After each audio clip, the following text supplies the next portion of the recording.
Welcome back to another episode of Sports Talk with Sam Teets. Today, I want to give you a review of my top 200 players entering the 2021 NFL season. Now, you can see it on the screen right now. I have a Substack newsletter, which is basically just a newsletter system that's free to access, free to subscribe. And I post articles on there, and I've done my whole entire top 200 series on this website, essentially.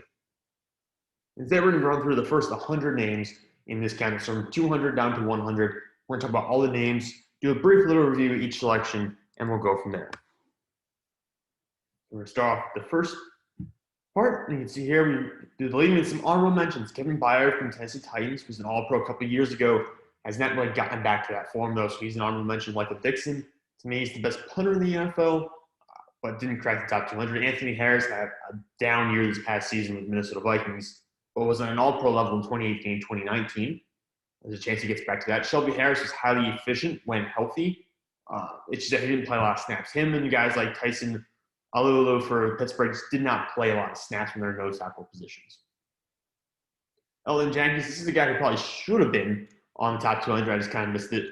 This guy plays guard. He's going to start the season at left tackle, presumably for Green Bay, as David Bakhtiari works his way back into playing shape after suffering a significant injury late last season.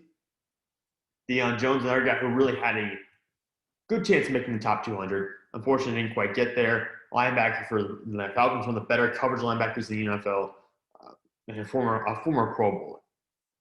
Marshall Lattimore, another honorable mention, just has not been consistently good as a cornerback, unfortunately.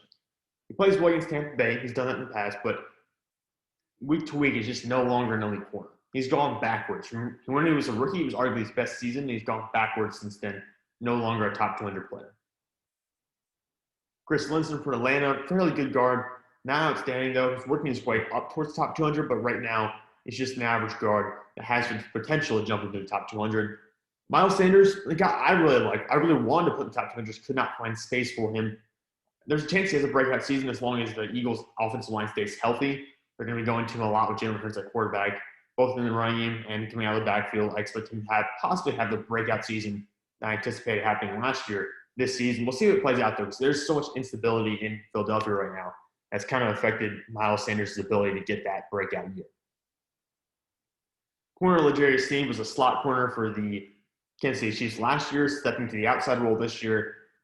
I think he's going to perform well based on what we saw last year. Granted, it was a very small sample size as a rookie, so we can't really tell, but I have a good feeling about him stepping up and being one of the better corners in the NFL this coming season. And then last honorable mention, Robert Woods. Just a very consistent corner, does not drop, very consistent receiver, doesn't drop a lot of passes. Always around the 1,000-yard mark.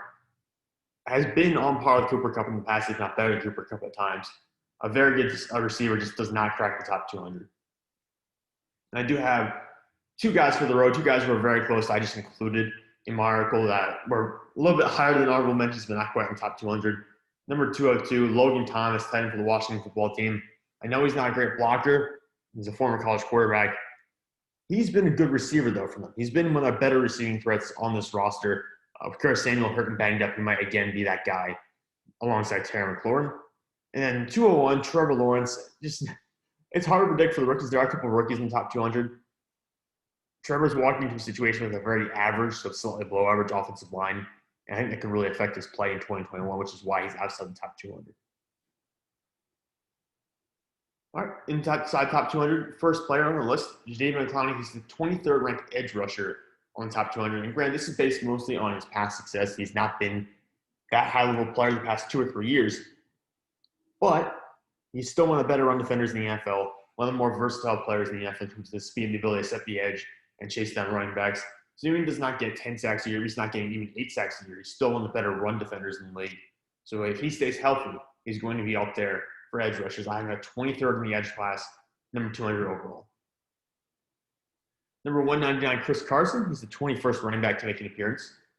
198, Austin Hooper. I'm speeding this up, by the way, because I recognize it's going to take way too much time if I do it too slow. We have to get through 100 names here. 198, Austin Hooper, tight end number 11 for me. Did not see a lot of action last year. I expect his role will increase more with the team. Number 197, Josh Allen from the Jacksonville Jaguars, edge 22. He was injured for most of last season. Had a good rookie year. That was playing alongside Calais Campbell and Yannick Ngakoue. We can expect some natural regression because he's no longer with those star players. 196, I think I would like to point out, this was all written basically from mid-July up until now. It took a long time for me to write this. I have Jamar Chase on number 196, wide receiver 26. We know he had the drop problems. If I had known the drop problems were going to happen when I was writing the article, I probably would not put him on the top 200. But for now, I still think he's a good chance to be a very good wide receiver as a rookie. Number 195, something else I would have changed that I had more foresight. It looks like Javonte Williams is going to be the starter in Denver, but I have 195, Melvin Gordon, running back number 20. Again, he might lose some snaps to Javonte Williams will fall off this list entirely, but he's been a fairly productive running back over the past couple of years. 194, kicker one, the only kicker on the list, Justin Tucker. I felt I had to include him. I know last year was not his best. I think Jason Saunders had a better year actually, but I wanted to include Justin Tucker on the rankings. 193, and I like to point out this list is a projection for 2021. It's not based on entirely on past success or entirely based on the situation they're in. It's a projection for 2021. Which basically means that I can do almost anything I want and not have any kind of false sense or anything like that. I can basically say I'm projecting someone to do well, no matter who it is, and kind of get away with it. But that's why I'm sad to say because I see J. Mosley here at 193, so I have to kind of say that. He's linebacker 11 for me. Only 11 linebackers, by the way, in the top 200. C.J. Mosley, 193. Deion Jones has a really good case to be ahead of him, but we know C.J. Mosley, haven't seen him really healthy in 2 years, but he was a beast while in Baltimore. Number 192, Yannick Ngakoue, edge 21, has not been the same since I think his second or third year in Jacksonville. That one really good year they had in 2017. Maybe, was it 2017? I forget. Yannick Ngakoue had one really, really good year in Jacksonville and just has not gotten back to that point at all. Whether it was in Baltimore, whether it was his late year in Jacksonville, even in that brief stint in Minnesota, has not gotten back to that. Maybe he'll get there in Las Vegas, but for now I'm having him at 192, edge 21. Jonnu Smith is at 191, tight end number 10 for the New England Patriots. It'll be interesting to see how he and Hunter Henry split snaps or if they play simultaneously like Aaron Hernandez and Rob Gronkowski used to. He was not as productive as maybe as his numbers lead you to think last year with Tennessee, so it'll be interesting to see how that all plays out. 191, tight end number 10 for me. Number 190, a guy who is improving, playing left tackle for Kansas City now. 190, Orlando Brown Jr., tackle 24. I think he's a little bit overrated, to be honest. There's some issues he's had in his game. Kansas City's offense might have to adjust a little bit to him at left tackle to make him comfortable, but I think you have him at 190 right now. He belongs in that 190 to 220 range, if I was being honest, in terms of like the ranking in total in the league entirely. He's in that 190 to 220 range. All right, first center show. Ben Jones, center 7 is at 189 for Tennessee Titans. 188, another tackle who really could fall below 200. 188 is Mike McGlinchey, offensive tackle for 49ers. He's tackle 23. Could fall off from this. He really has performed well as a run blocker, but again, a lot of that is the system they run in San Francisco. He's not been good as a pass blocker last year or even early in this preseason and offseason, so we'll see if he can correct that and get back to being one of the better offensive tackles in the NFL. Number 187, Jarvis Landry, wide receiver, Cleveland Browns. Jarvis Landry is still a very good player. Just his depth of target, there's concerns about that. He's a very good receiver, but he's not an elite receiver. And I got 24 guys that I think are going to actually have better seasons than him. So I have him at 187.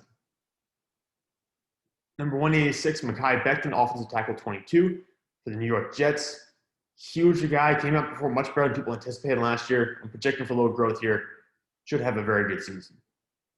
185, interior defensive lineman, number 18, Huna Ford for the Seattle Seahawks. A very good run defender who can apply a sneaky amount of pressure from the interior. Doesn't get a lot of sacks, but is able to move the pocket with an inside push.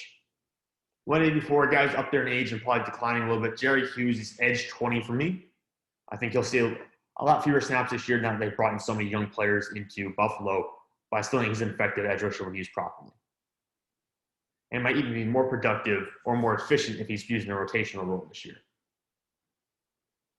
Number 183, running back 19, James Robinson, was not originally on the top 200, got moved onto the top 200 after Travis Etienne suffered a Liz Frank injury, which I think I said it right, or Liz Frank injury to his foot. That's going to keep him out for the entire year. So James Robinson steps in because now he's going to have a much larger workload. So I moved him from being off the top 200 to number 183, running back 19. 182, Cortland Sutton, he's wide receiver 24, missed almost all last year, but is stepping back into a large role with Denver. And again, this guy was a pro wide receiver, so I expect a lot from him. And then 181, wide receiver 23, Tyler Lockett. A very good wide receiver, just again, not an elite one, not an elite option. His connection, though, with Russell Wilson is pretty infamous. Everyone knows how efficient those two are when targeting each other. All right, I did this in 20-part segments, so I'm going to have to switch it up and jump between articles right now. Links I broke down by 20 pieces or 20 players each in the articles I wrote. So it's a 10-piece series of articles. Number 180, Brandon Linder, center for the Jacksonville Jaguars. When healthy, he's one of the best centers in the NFL. He's just not healthy very often. Number 179, Najee Harris, running back 18 for the Pittsburgh Steelers. I have him here as the 18th running back because he's going to get so many carries, so many touches, even out of the backfield. He's just going to get a lot of opportunities. So I'm going to have him here on the list at 179. It might not be the most efficient year. I think it certainly will not be the most efficient year, but he's going to get all of the opportunities in the world, which is why he's up here on the top 200. 178, probably the first of many controversial inclusions here. I have Richard Sherman as corner 15. He's a free agent still. Based on what's happened with him and the misdemeanor charges that he's facing and some of the personal issues he's dealing with, there's a possibility he does not play football this year. There's a possibility he doesn't play football again, honestly. But he was just 2 years ago one of the 4 best corners in the NFL. And there's probably still a lot of people who have a lot of respect for him around the NFL. I'm not sure if he'll play this year. And, oh yeah, by the way, I should mention that injuries and availability played a role in this ranking. So if you're going to start the year on the PUP list and miss 5 or 6 games, or you're going to start on IR and miss 3 games, you're going to automatically fall because of injuries and availability. Sherman's a guy who obviously will not be playing for a little while. I still have him at 178 because I believe that he is still going to be one of the 20 or so-ish best corners in the NFL if he was to sign with the team and get time to prep and play. But we don't know that's going to happen. So this is probably a controversial inclusion. I just had to mention that, but I still have him on the ranking. 177, the guy who might be too high in retrospect, Trey Flowers is edge 19 for the Detroit Lions. People don't seem to understand what makes Trey Flowers so effective. He's a very good run defender. I think you get a lot of defensive ends like DeMarcus Lawrence, like Jadeveon Clowney, who are really good run defenders, who just get a lot of disrespect because they're not getting the pure sack numbers.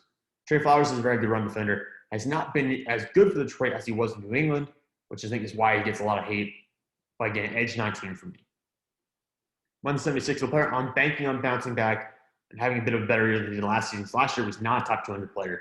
I have Jason Kelce at center 5 for me. I think he's going to bounce back, have a better year than he did this past season. I get the age is there. He's going to probably retire after this year, so maybe he's going to do worse than last year. But this is a guy who's just saw his streak of 3 consecutive first-team All-Pro years end this past season.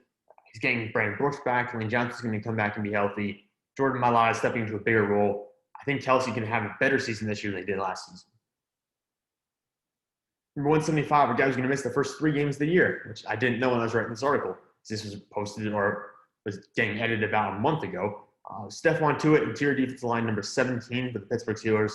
He's going to miss the first 3 games of the year, I believe, but had a breakout season this past year. Number 174, Jake Matthews, offensive tackle number 21 on the ranking for the Atlanta Falcons. Very good in pass protection, struggles as a run blocker. Miles Jack's at 173, linebacker 10 for the Jacksonville Jaguars. DJ Humphries, offensive tackle 20. He's at number 172 for the Arizona Cardinals. Did not have a good preseason. Could probably fall off this ranking entirely, but he was very good last year. He had a breakout season this past year. I think a little bit the loosening of the holding calls and the offensive line penalties probably helped out quite a bit in that sense. But he was fantastic this past year, one of the 10 best play offensive tackles in all of football. I'm just dropping him down to 172 because I'm not sure I can do that 2 years in a row. And again, did not look great in the preseason. Number 171, Blake Martinez, linebacker number 9 on these rankings. Had a very good year in New York, a career year with the New York Giants, which is why he's cracking the top 200. Again, number 171, linebacker number 9, ahead of Miles Jack, ahead of Deion Jones because he was so good last year with the Giants. I think part of that, though, is playing behind a great defensive line, which really helped him out. Number 170, cornerback 14, Jamel Dean. So that's the second corner on the Tampa Bay Buccaneers is a top 15 corner. Carlton Davis will appear later on in these rankings. Jamel Dean had a very good year. He's been good 2 years in a row now. Some tackling issues, I think, are still concerns there, but again, very good in coverage. Expecting a rebound year for Taylor Lewan. He's at 169 on the rankings, offensive tackle 19. Never been an All-Pro, but always been a very good offensive tackle, one of the higher-end offensive tackles in the NFL.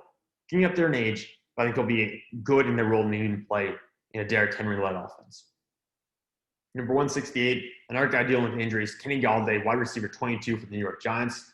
Hopefully he's back in time to play most of the season. And hopefully he doesn't have lingering issues with his, I think it's the foot or a knee or an ankle, something like that. Hopefully he does not have lingering issues that will keep him out for the rest of the year. Austin Eckler is at 167, running back 17. This might even be a little bit of an underrated post for him because he is very good he's a very good two-way player, honestly. I say two-way player. He's very good in the receiving game, pretty good in the running game. Just look what he did back in 2019. You just need to look at his numbers for that year and really start to appreciate how good he is. Number 166, Bradley Chubb, edge 18. I understand there's some conflictions with Bradley Chubb as to how good he is. Edge 18 is probably the right range for him. He's still good at pass rush, but he's not maybe as efficient as some of the top-end guys who are going to be all pros during their careers. Number 165, Akeem Hicks, interior defensive lineman, number 16. Age is really starting to play a factor here for Hicks. He's a good player, but age is playing a role at this point. He's no longer near that peak he was at 2 or 3 years ago. There's been a significant drop-off since 2018. He's still a good player, good enough to be a top 200 player, but again, on the decline. Same can be said for number 164, offensive tackle 18, Tyron Smith. Missed most last year. Has missed basically 3 games a year before that just consistently. I think that could be another issue this year. Now we have 17-game regular seasons. He's going to miss time. It seems inevitable. But he's still a very good offensive tackle, especially in the pass blocking game. Still very good when healthy. Offensive tackle 18 is by no means criticism of him. It's also not overpraising him. I think anywhere in that offensive tackle, like 15 to 20 range is probably good for Tyron Smith at this point in his career. And keep in mind, he's still only 30 years old somehow. He's still a very young player, or relatively young player in terms of like comparing guys like Andrew Whitworth. Number 163, and by the way, I'm going to cap this actually after 50 players because it's going to take too long to do all 100 in one episode, or the first 100 in one episode. But 163, Matthew Stafford, quarterback 17 for me. I have him down at 17 for the Los Angeles Rams. People are probably not going to love that. But again, he's not been the greatest quarterback over his career. His best season was arguably 2019 when he didn't play a whole lot. He played like half the year, and he's on pace to have the best year of his career. But he's been up and down. He's always had the numbers, but never really been the most efficient quarterback in the NFL. 162, Micah Hyde, safety 16 for the Buffalo Bills. 161, DJ Moore, wide receiver 21 for the Carolina Panthers. It's hard to tell with DJ Moore. He's going to be like, Brandon Cooks level wide receiver in terms of like he's going to be consistently a 1,000-yard wide receiver, just consistently like that. And probably healthier than Brandon Cooks has been during his career. The concern will be that he just does not have the quarterback play to ever be a superstar, nor does he have the raw talent to ever be like top 10 receiver in the NFL. 160, tight end number 9, Dallas Goedert, Philadelphia Eagles. I'm going to have Goedert overtake Zach Ertz as the starting tight end or the major tight end in Philadelphia's offense this year. So I'm putting Goedert I'm banking on Goedert having a good year. I'm banking on, obviously, being 160 and a top 10 tight end. Number 159, David Onyemata or David Onyemata. Not really sure how to say his last name. Interior defensive lineman number 15 for the New Orleans Saints. He's going to be suspended for the first couple of games of the year, for the first 6 games of the year, actually, because of he violated the performance-enhancing substance rules for the NFL. So he's going to miss 6 games. He's still at 159 because he was so good last year. I had to keep him in the top 160. So he manages to crack the top 160 despite missing 6 games. He's going to be a good player. He already is. He's a bit of an underrated player, but again, that kind of PED suspension is going to loom over him for a while. Number 158, Brandon Brooks, guard number 10. Again, did not play most of last year. I think it's a torn Achilles, cost him the entire season. He's coming back. I'm banking on him being, again, one of the better guards in the NFL. He was right up there a couple of years ago with Quentin Nelson and Zach Martin. I'm banking on him getting back to being at least a top 10 guard in the NFL. Number 157, Dexter Lawrence, interior defensive lineman number 14. Again, the guy's not going to get a lot of sacks, but he's going to get a lot of production in the run game and going to be able to push the pocket from the middle up and make the quarterback have to roll out and maybe roll into the edge rusher. So a very good player who gets highly underrated and might actually be the best Clemson defensive lineman from that draft class that he went.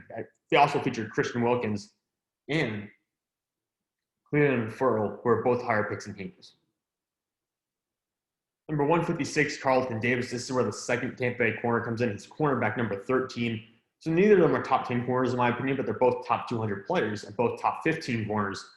Carlton Davis, again, was just exactly the guy they needed. They needed to have players who were productive at the cornerback position. They'd struggled for years to find that in Tampa Bay, and they finally found guys and Jamel Dean and Carlton Davis, who were a huge part of their Super Bowl run last year. Number 155, I'm banking on this guy getting a lot of production now that Dak Prescott's back. 155, CeeDee Lamb, wide receiver 20 for me. Again, it's only wide receiver 20, so it's not a huge compliment to CeeDee Lamb. I think he could go as high as wide receiver 15 this year.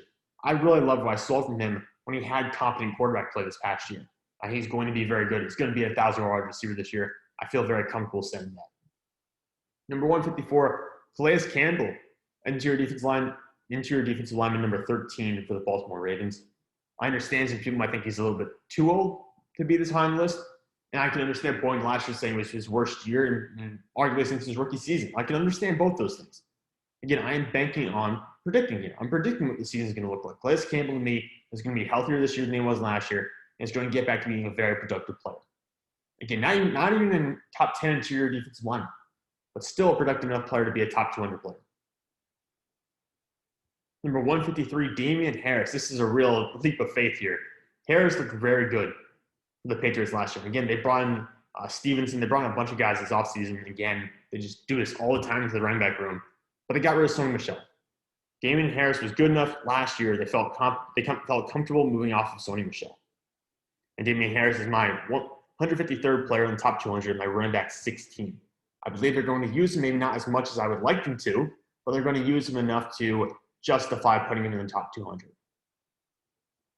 Number 152, quarterback 16, Kyler Murray. Some people are not going to like this selection. Kyler Murray to me is the definition of an average NFL quarterback right now. He's an average starter. There's definitely the potential to be a top 10 quarterback in the future. It's just that right now the whole Cliff Kingsbury offense just does not look smooth. It has not looked good the first 2 years. Murray made a huge jump this past season from his rookie year, don't get me wrong. It was a very good, impressive increase in performance, both as a runner and both as a passer. I'm just not sure I can buy into Kyler Murray being a top-level quarterback yet or being a top 10 quarterback yet because he was not that last year. Year 3 will be huge for him and for that whole team in general.